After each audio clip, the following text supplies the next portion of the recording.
Hello everybody, welcome back to the channel. Today's video, we're going to be continuing reading the entire Bible. Today, as you remember, they started to, the cloud came up and they are now leaving to continue to the promised land. So we're starting on this page this time. It's called Quail Coming Out of Their Noses, based on Numbers chapter 11. High on the hilltop, Moses watches the Israelites march towards the promised land. God is leading us, so we don't have to be afraid of anything, as he thinks to himself. Moses is right. The people have nothing to fear. Even though they march through a wilderness, God continues to provide manna for them to eat. But after several days, the people begin to complain again. How long have we been eating this, whatever it is? Man, I'm getting tired of it. So instead of being thankful for being out in the wilderness and God is providing them with food, they begin to complain about it because they've eaten it day after day. So they begin to talk among themselves. Don't we have anything else to eat? No, remember the melons and the meat we had in Egypt. They would taste pretty good right now. And the cucumbers. Daddy, remember the cucumbers? Yeah, I thought God promised to take care of us. Being selfish and then thinking about he is taking care of you. He didn't promise, once they got to the promised land, that's when things were going to be great.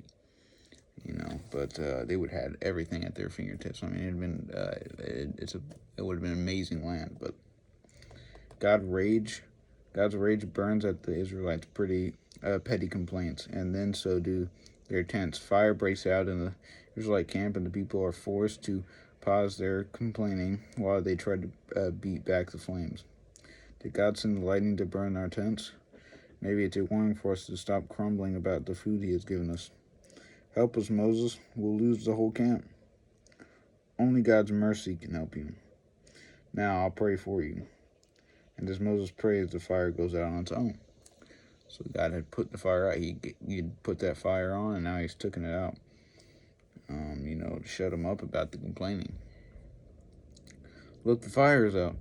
I saw it with my own eyes. When Moses prayed, the fire died out. From now on, I won't complain about anything Moses asked us to do. But the ungrateful Israelites have short memories, because they tend to continue to say that over and over again, and they continue to complain and complain. I can only imagine how much Moses had beginning annoyed them. Many of them complain because God has not given them meat as well as manna to eat. Moses prays again to ask God for help. You want meat? The Lord says you will have meat soon, and plenty of it. So much meat that it will make you sick. So much meat that it will be coming out of your noses. How can anyone, even God, find meat for all of us in the desert? As they question themselves. I don't know, but Moses tells us the truth. I saw the fire die out when he asked God for help, so I believe him when he says God will send us meat.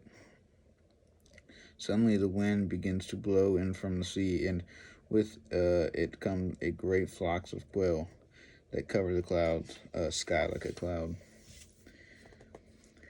As the quails land on the desert, the Israelites pick up all they can carry. Meat, all we can eat. Let's save enough to eat later on. How many more baskets are together? Get as many as you can. At least we'll have all the meat we need. The people stuff themselves until many of them are sick. It serves me right. I was greedy. Soon after this, the order comes to continue the journey. Once again, a cloud leads the people by day, and a pillar of fire leads them at night. They travel to the campsite closer to the homeland God promised them. No sooner is the camp set up than Moses' own brother and sister turn against him. Moses acts as if he's the only spokesman for God. He seems to forget, Aaron, that you are the high priest. So, Moses, as they have set up camp, Aaron and his own sister have both begin to, kind of turn against him. And as we'll see that rivalry kind of go on,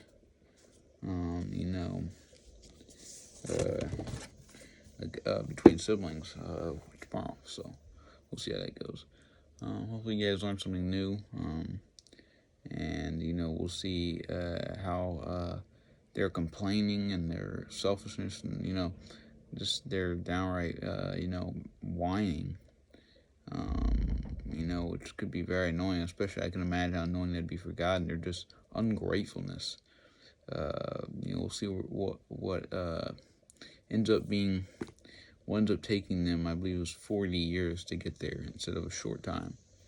Catch you guys tomorrow. As always, take it easy.